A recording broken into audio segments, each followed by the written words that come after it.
Okay, so the first question I have for you guys is stochiometric. So what is stochiometric? Say that again louder. Well, 1-to-1 ratio. So maybe it's a ratio of what? Say that again. Weight. Okay. So what do we use it at on our automobiles when we say the word stochiometric?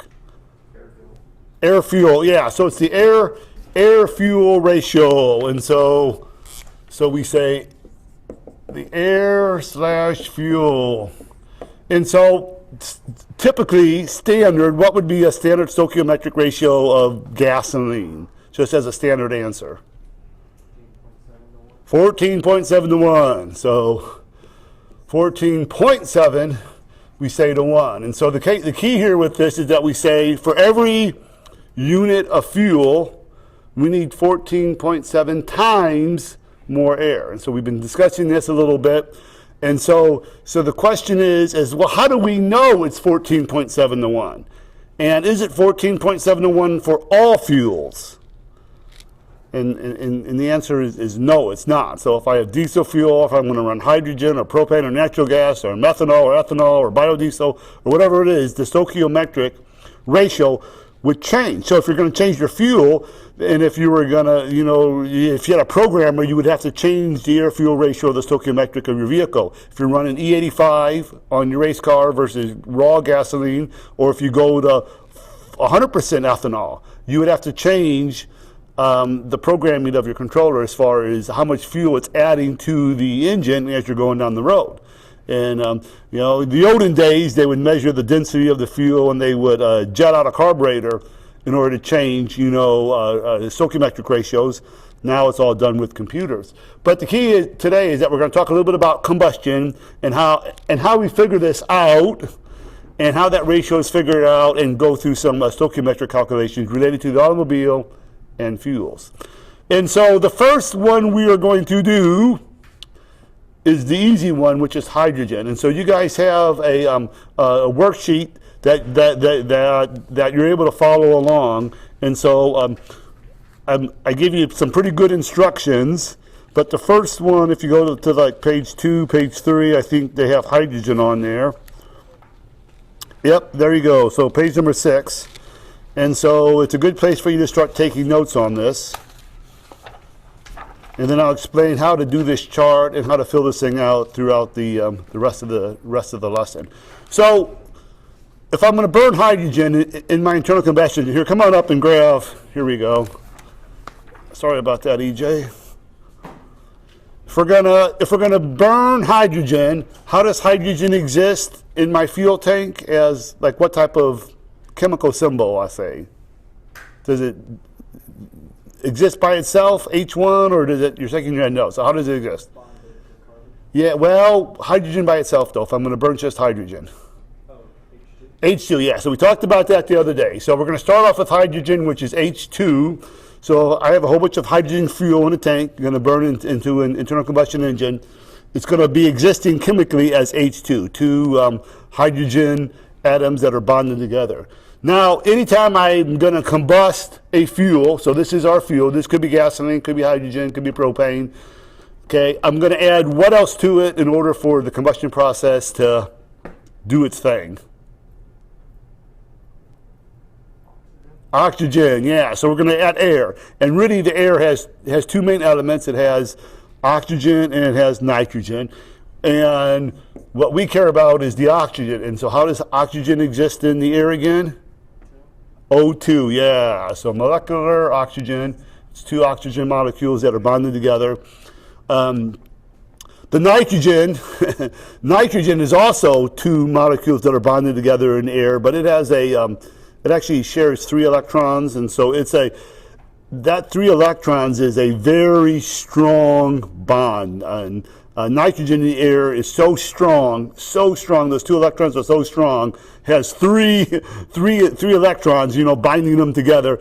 It's hard to pull apart. In fact, under the normal combustion process, the nitrogen goes into the engine and it goes out of the engine and it doesn't react. So we call nitrogen an inert gas. It doesn't normally react. It doesn't normally do anything. I have to have a lot of energy put to it in order for it to actually pull apart. And so normally we don't deal with nitrogen in a normal combustion process.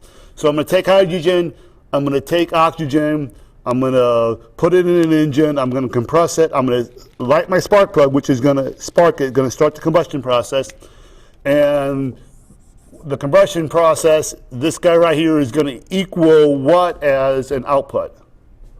Water, yeah. So H2O. Now we start with hydrogen as the first one to teach you with because it's the simplest to do. I don't have to worry about carbon. I don't have to worry about CO2. And so when we start talking about stoichiometrics, this is an easy one to do because there's just less things involved.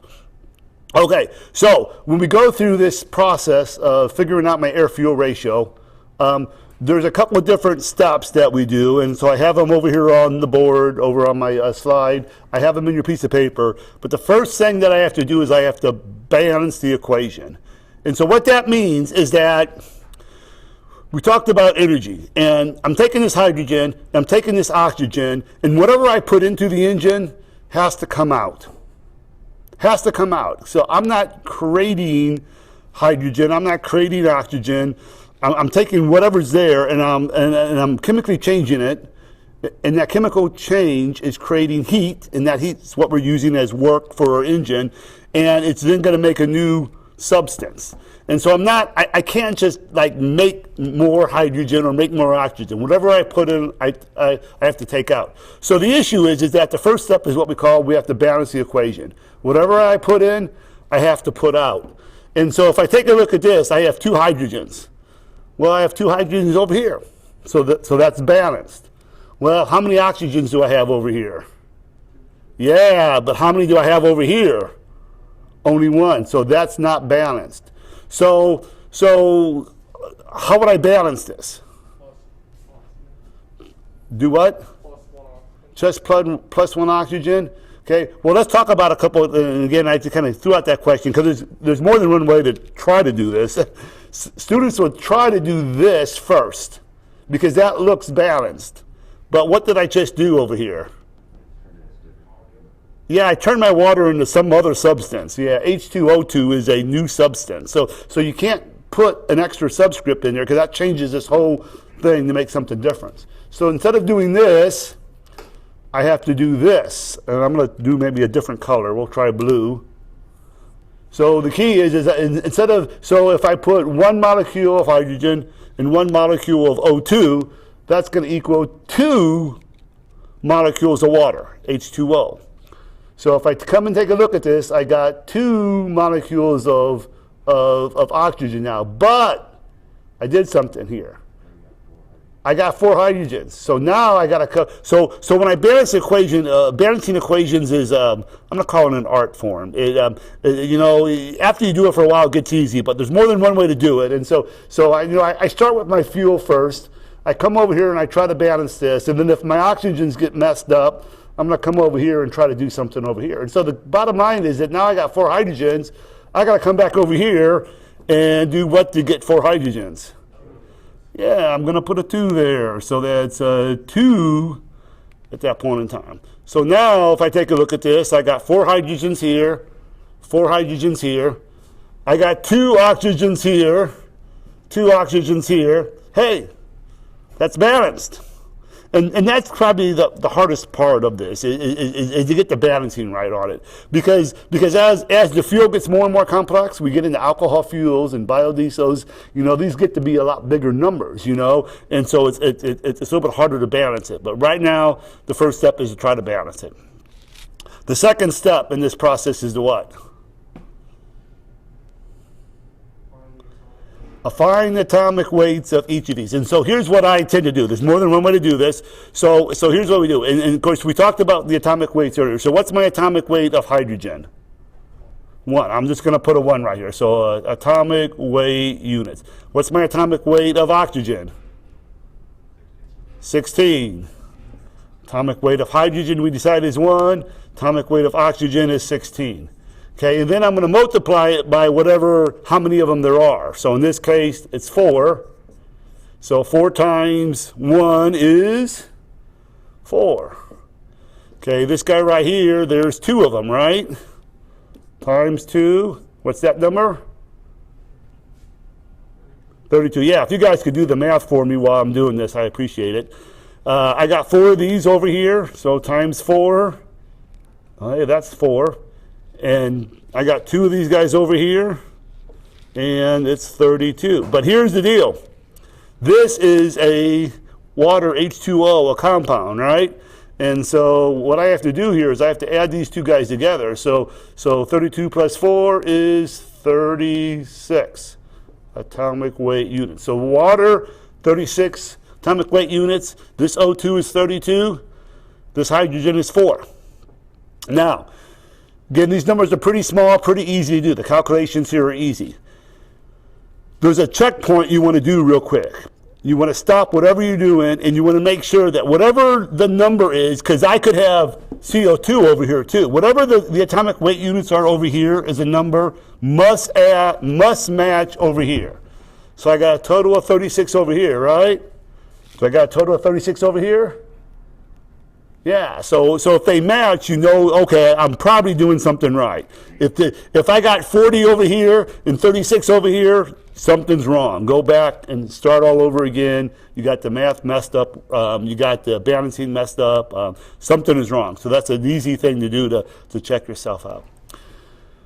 The fourth step after double checking the atomic weights is to break it down into 1 pound of fuel. And so here's what we do, is that we take whatever this number is, because that's the fuel, okay? And so, because the fuel is always 1. Air-fuel ratio is always 1. And we could have 1 gram, we could have 1 pound. I tend to use bananas since we're PSU and, you know, where the grid is. You know, we could have one banana. Well, since we're in the United States, we tend to use pounds as the unit of measurement in order to work with fuels. Okay, probably they use grams in other areas. So what we say then is that we say, hey, whatever that number is, 4, 18, 32, 86, who cares? Whatever that number is equals that 1 right there. That's my ratio of 1 in my air-fuel ratio. So 4 equals 1. So what we're going to do then, so whatever that number is, we're going to say, hey, that equals 1 pound. So then we have to break each of these down into 1 pound factors. So all we got to do is take whatever that number is, 4, which equals 1, and divide it into 32. So if this is 1 pound, how many pounds would this be if 1 equals 4? Well, 4 divided by 32 is 8. So we would have 8 pounds. This is 1 pound. And then we take 4.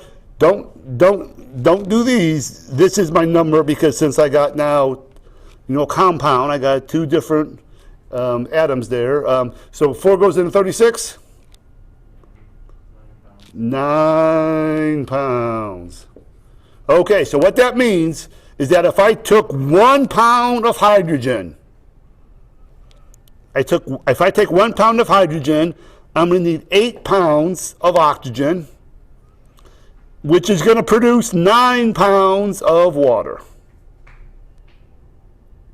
If I took 1 pound of hydrogen and put my cup at the exhaust pipe, I could possibly get, if all that water came out and it liquefied, 9 pounds of water, which is more than a gallon. Yes, sir. How did you get 9 again? I took that 4 right there, and I said whatever that number is, whatever it comes out as, is going to equal 1 because my fuel ratio is in the unit of 1. So I say that's 1. That equals 1 pound.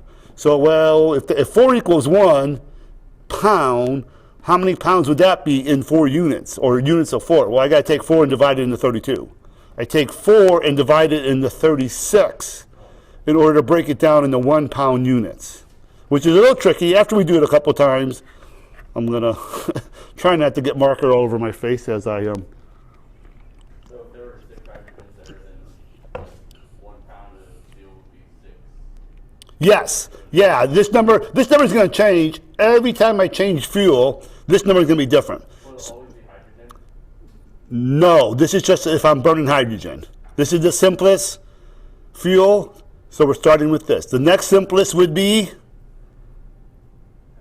Methane. The next simplest after that? Propane and butane and pentane and so on. So the key is that we're starting off simple. And every time we change fuels, this is going to change, and that will stay the same. This will stay the same as far as it produces water, but we also then have to start adding CO2. If we're putting carbon in, we got to put carbon out, which equals CO2, right?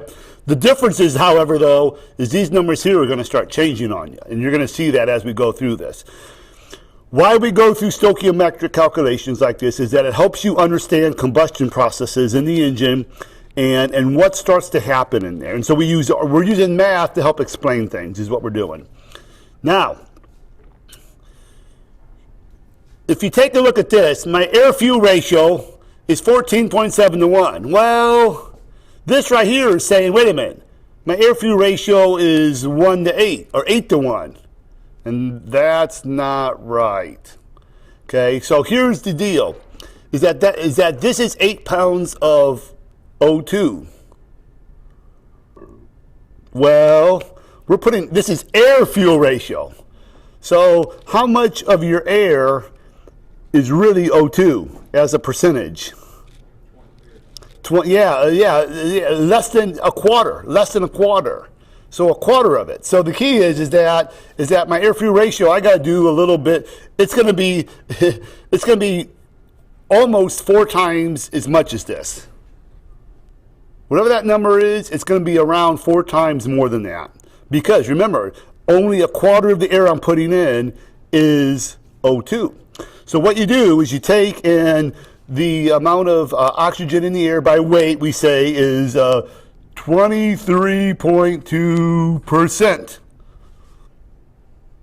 Okay, well, if I'm going to do a percent, I'm going to take 0.232 and going to see how many times that goes into 8. Give me an exact number. Get your calculators out, and so the rule of thumb on this is that when you guys start doing this for homework, I'm going to want 2 places past the decimal point for any calculation. So what is it? 30. So that equals 34 point what? 48. Depends on how you round, I guess. 2-1. That 483. You guys know 2 spots past the decimal. Yeah. So what's my number again? 40. 34.48. That's good enough. So that's my air-fuel ratio. So the key is that for every 1 pound, and the air-fuel ratio is important that it's in weight. It's not in gallons. So it's in grams or in pounds typically. For every pound of fuel, every pound of hydrogen, I'm going to need 34.48 pounds of air. That's pretty much what it says. So when you look at that air-fuel ratio, how would you compare it to gasoline? Okay, so what does that mean? How would you explain that to a technician? What do we tend to use the words for air-fuel ratio? What do we tend to use as terminology? Rich and lean. Yeah, we use rich or lean. So what would this be if it required a lot more air? Yeah, lean. So O2. Hydrogen burns very lean compared to gasoline. So if you had a gasoline engine and it's designed on gasoline, and you want to run hydrogen, you're making your own hydrogen at home. You're gonna put it in a tank and you're gonna run it. You're gonna definitely need to be changing the program on this because it's not gonna work right with the same air-fuel ratios as gasoline. So it's running a lot more leaner, is what it is, for perfect combustion on that. Okay. That would be the ratio in stoichiometric Yes, stochiometric ratio right there. Boom. We just calculated that. Of hydrogen, which is different from propane or natural gas or ethanol if you want to run ethanol or biodiesel. Yes, sir. So how did you get that 34.48 out? Okay, good question. So since only a quarter of the air less than a quarter of there actually has O2 on there. I take my percentage of oxygen in the air by weight, 23%, so 0.238, and I see how many times that will go into 8. So take 8 and divide it by 0.232 in your calculator. So put the 8 in. So this is something you're going to have to know how to do, you know. And so you have to calculate your air-fuel ratio. So you take your percentage. So whatever that is in pounds, you're going to see how many times 0.232 goes into that, which we calculated at 34.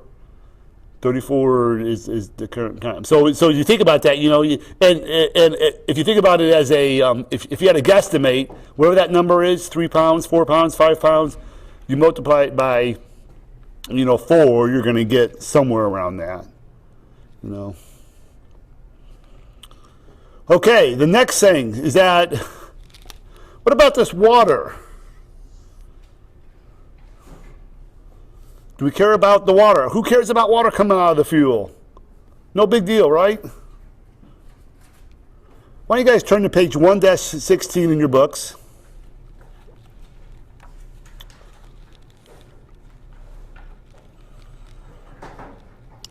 And they're going to give you a BTU per pound of liquid hydrogen. And what is it? Per pound, because I'm burning this in pounds right now.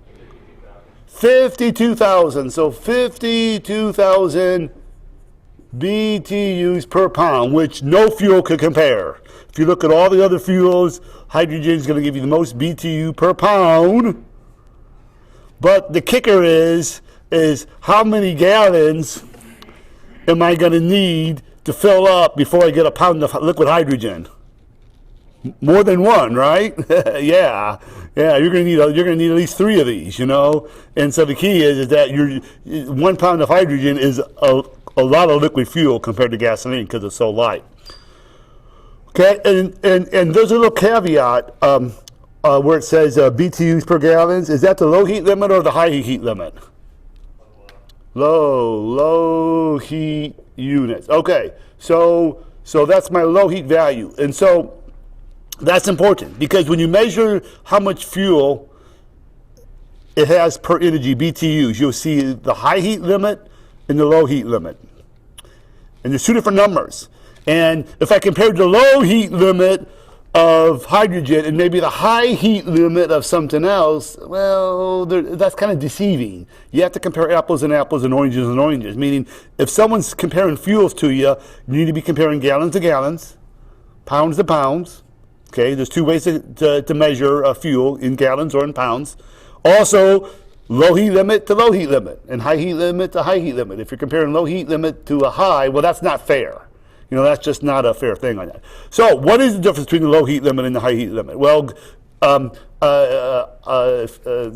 hydrogen is a good example to do this because it has the biggest difference between the high heat limit and the low heat limit. And the reason why it has the biggest difference is because it produces the most water. No fuel produces more water than hydrogen. Okay?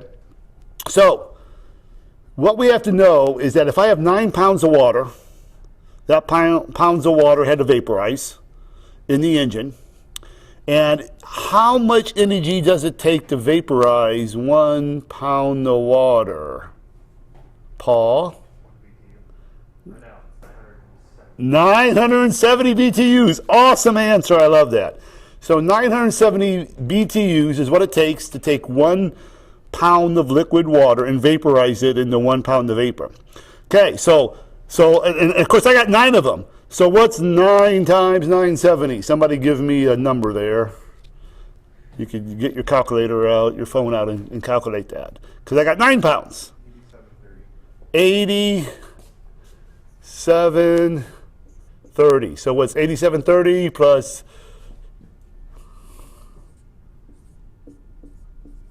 So what that means is that, did I do my math right? High heat units.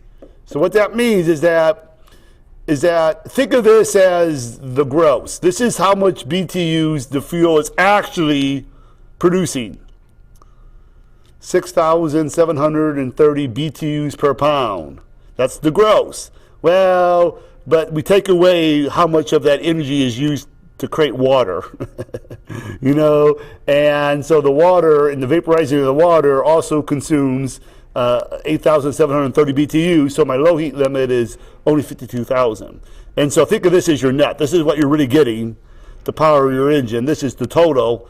And so, I always think of my, somebody that says, you'll read the car magazines and some dealership sold 10, I don't know, we'll say $100 million worth of cars, which sounds like an awful lot of money. Oh my God, $100 million for 1 year? I want to be a car dealership. Well, that's probably the gross. How much did they really make on those cars? Because if they're buying the cars and selling them for under the price that they paid for them, they're actually losing money, not making money, right? They could be selling a lot of cars, but they're not making any money on it, And so the key is that so when you see the high heat limit or the low heat limit, the difference is based on how much water is produced out of that engine. Okay, so this is just one example. Any questions on it? Yes, sir. As you were writing it up in the chart, how would you like that done? Well, let's not talk about the chart yet. Right now, you just fill it out on the piece of paper. So the examples I have is the piece of paper, and then you're going to transfer that information to the chart at some point. The chart is going to be for you to do a quick reference on. So when we start talking about all these different fuels later on in the semester, you're going to grab this chart and do a real quick reference to see what's what. And so the chart's going to be there to help you figure things out later on. Maybe you're going to use that chart for a test. And so you're going to want to make sure it's filled out accurately. But for right now, if you just put the information on the sheet that I gave you, that's fine for now. Yes, sir. So there's no carbon dioxide produced? Yes, that's awesome. Yeah, so the one single advantage, the single advantage, if someone is arguing about, hey, we should power up all of our internal combustion engines to run on hydrogen. And the reason why they're saying that is because, hey, we don't need to change to battery technology. We can still use an internal combustion engine, and it's producing no CO2. So that's why hydrogen and again, we're still using internal combustion. So we're not taking the hydrogen and running it in a fuel cell to make electricity. We're keeping the engines and the transmissions in our cars the same. We're just changing the fuel system is all we are. It's like changing a diesel fuel system to a gasoline fuel system. The internal combustion engine is similar. The technology is what we're familiar with. Yes, sir. What do they sound like? Okay, good question. They are noisier under the hood, and the reason why they're noisier is because this is a vapor fuel. And there's, again, 3 vapor fuels we use: hydrogen, propane, and natural gas. And when you're dealing with a vapor fuel, you don't have, a liquid fuel. Liquid is a shock. It dampens things. So what you really hear is the injectors clicking a whole bunch. Maybe valves are a little bit noisier because you're not having that liquid cushioning effect of this liquid fuel going through the injectors, quieting them down. But the engine is still an engine, and the exhaust is still exhaust. And there has been manufacturers that have made engines that are running on hydrogen. Okay, not mainstream. It's not something you and I could buy. It's all experimental, but that's just something that's out there. The hydrogen fuels that are running around right now in California are fuel cells. So they're taking the hydrogen, liquid hydrogen. They're taking this, but they're going through electrolysis, or they're going through a fuel cell, and they're making electricity is what they're doing, which is out of the scope of this class. So questions on this first example, because we're going to do another example next. This is Professor Scott Norman from the Pittsburgh State University Automotive Technology Department. And if you're looking for more automotive educational videos, you could subscribe to my Professor Pintane YouTube channel. I also have a website, just look for professorpintane.com. Thank you very much for watching.